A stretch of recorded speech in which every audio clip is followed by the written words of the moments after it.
Poster ঘিরে চাঞ্চল্য। শুভেন্দু অধিকারী, সুকান্ত মজুমদার, শান্তনু ঠাকুর এবং জগন্নাথ সরকারের নামে।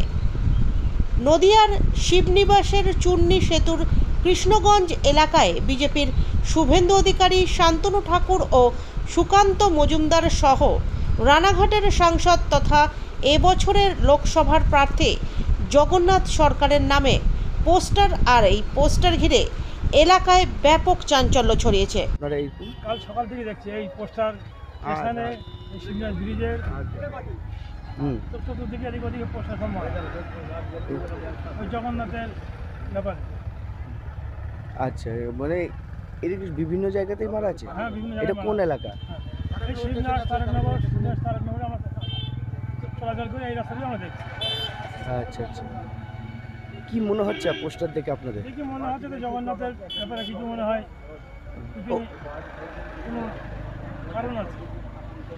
কারা মেরেছে বলে মনে করতে পারেন আপনারা? এখন কারা যে মেরেছে আমি সঠিক বলতে পারছি না। ঠিক আছে। ওদের দলের লোক মারলো কি টিএমসির লোক মারলো? আপনার নাম? আমার নাম ধনঞ্জয় ঘোষ। আপনি কে? আমি এখন টোটো চালক। কোথায় এটা? এটা শিবনাথ নতুন ব্রিজ।